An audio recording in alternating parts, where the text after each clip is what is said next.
इसी शक्ति को हमारे वैज्ञानिकों ने भी कहा है। हमारे वैज्ञानिक भी यही कहते हैं, शक्ति, फोर्स। तो नाम अलग अलग हो सकते हैं, भाषा अलग अलग हो सकती है, पर सिर्फ एक ही ईश्वर की बात है। अध्यात्म के क्षेत्र में आत्मा बताया है। आत्मा तो आत्मा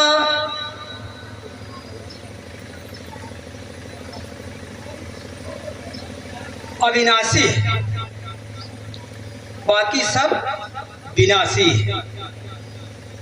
इसी को ईश्वर कहा गया, इसी को चेतन कहा गया। चेतन ही ब्रह्म है। चेतन की पूजा होती है। हमारे देश में 5000 पहले भगवान कृष्ण का ये जमाना माना जाता है, द्वापर का। तो 5000 के पहले भगवान कृष्ण जब अवतार के रूप में आए थे, तो उन्होंने इसी अध्यात्म विद्या की बात बताई थी। और जो गीता है, जो उपदेश उन्होंने गीता में किए, तो महापुरुषों उसके बाद 2500 बरस के बाद वो लोग फिर गड़बड़ा गए, मामला गड़बड़ हो गया, तो बुद्धावतार हो गया। महात्मा गौतम बुद्ध का अवतार हुआ। उन्होंने अहिंसा परमो धर्मों का उपदेश दिया। जब भटकते हैं, जब भटकाव उत्पन्न होता है, तब एक न एक महापुरुष इस धरती पर आते रहते हैं, और जैसा देश काल परिस्थिति होती है उसी के अनुसार लोगों को शिक्षित करते हैं, दीक्षित करते हैं। तो महापुरुषों, आज हमारे बाबा मेहताब सिंह महाराज ने आकर के इस सगुण के, महापुरुषों कुछ लोग सगुण को मूर्ति मानते, मामला गड़बड़ यहाँ से हो जाता है। ये लोग सगुण को मूर्ति मान लेता, सगुण को मूर्ति मान लेना ही धर्म का कारण है।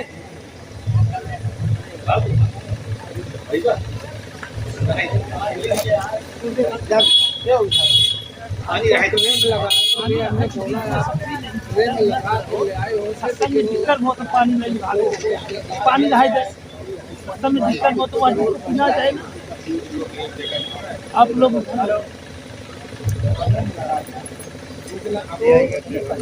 सगुण को जानने की कोशिश आप लोग करें। सगुण निर्गुण इसको समझें, तब बात समझ में आती है। जैसे आप स्वयं चेतन स्वरूप हैं, अगर आपकी फोटो खींच करके रख दी जाए तो वो हो गई आकार। आप स्वयं चैतन्य हैं तो सगुण है, साकार है, और निराकार भी आप हैं। निराकार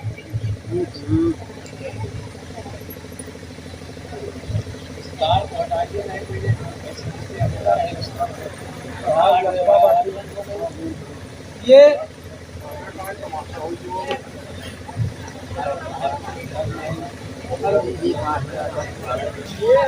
तो सगुण, आप लोग बैठ जाइए भाई, काय खड़े हैं, बाकी एक जने पिलाइए, नहीं तो मत पिलाइए यहाँ पे। सगुण की ही पूजा होती बहन है। जी, पानी वहाँ रख दीजिए एक जगह, जिसको पीना है जाके पिए। शरबत है भैया, आप लोग एक एक करके पीजिए। यहाँ सब लोग बैठ जाइए। सगुण की ही पूजा होती आई है, होती रहेगी। ये प्राचीन काल से है, ये कोई नई बात नहीं है। सगुण की ही पूजा होती है। अगर आप दूसरे शब्दों में ये समझ लें कि अगर आप कहीं पर प्रसाद चढ़ाते हैं और प्रसाद को लड्डू रख देते हैं, तो आकार के सामने रखा हुआ लड्डू उसी को प्रसाद समझ करके आप जो बांटते हैं तो उसको सगुण ही खाता है। बात सुनिए सुनिए, आप समझना है इस बात का है कि सगुण की ही पूजा होती है।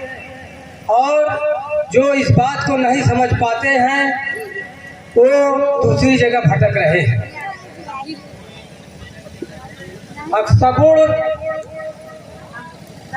का ही यहाँ नमस्कार हो रहा है।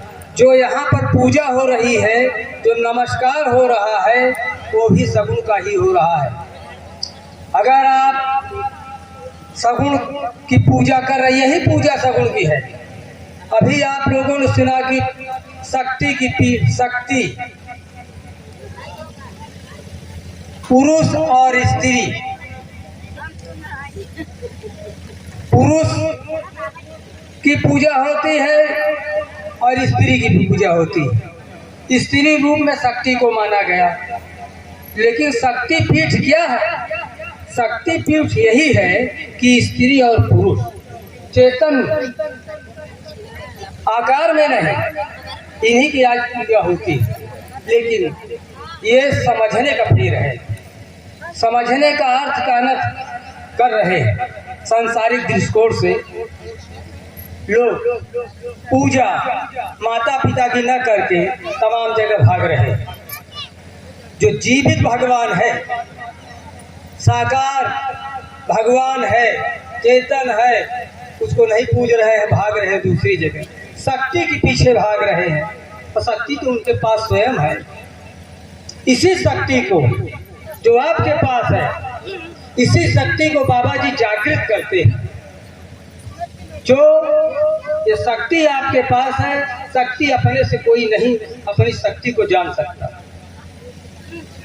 इसलिए कि जब तक सदगुरु के रूप में कोई इस शक्ति को जगाता नहीं कि तुम्हारे पास स्वयं है, तुम वही हो जो मैं हूँ, वही तुम हो। जब इस तरह का बोध सदगुरु के द्वारा होता है, तब अपने आप की जानकारी होती है, अपने आप को समझ पाता है। और जो अपने आप को समझ लेता है, समझ लीजिए कि अपन उसकी शक्ति स्वयं के पास है, लेकिन ढूंढ रहा है दूसरी जगह। इसी तरह से तमाम हमारे महापुरुषों ने, कबीर साहब ने तमाम ये उदाहरण दिए। मिर्गा का उदाहरण दिया कि मिर्गा जो है दौड़ रहा है, दूसरी जगह उस सुगंध को ढूंढ रहा है, लेकिन स्वयं उसके पास है। तो कहने का मतलब महापुरुषों ये है कि शक्ति आपके पास स्वयं है। ये शक्ति को जागृत करते हैं बाबा जी। जो आपको शक्ति रहते हुए आप अपनी शक्ति को पहचान स्वयं नहीं कर सकते। तो महापुरुषों, इसी तरह से ये आँख भी है, ये सांसारिक आँख से हम इसका दर्शन भी नहीं कर सकते।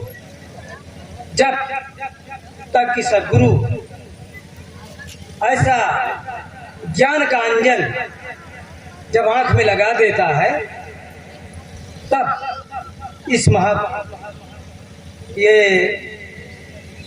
अपने आप को पहचान बनती है, अपने आप को पहचान जाते हैं, इन्हीं ईश्वर को जान जाते हैं। अभी हमारे महात्मा जी, हमारे बड़े बुजुर्ग वयोवृद्ध हैं, तो उन्होंने बहुत अच्छी बात कही कि जो ये शब्द है, इसी को कबीर साहब ने कहा ना कि शब्द लखा सो तरिया साधु, शब्द लखा सो तरिया। हाँ, इसी को जानना शब्द क्या है? अपने आप की जानकारी, कहीं दूसरी तरफ आप न जाए। जो भी महापुरुषों ने कहा है तो जीव और ब्रह्म के ही बारे में कहा है, इससे अलग कुछ भी नहीं है। और दूसरी तरफ अर्थ लगाएंगे तो भटक जाएंगे। जीव और ब्रह्म की बात है। अब जीव है, जीव कैसा है? जब माया से लपटा हुआ है, संसार में है, तब तक ये जीव है। जब संसार से निर्लेप हो जाता है तो ये ब्रह्म है। बस ये तभी हो संभव है जब इनकी कृपा हो जाए तब। इन्हीं शब्दों साथ जय।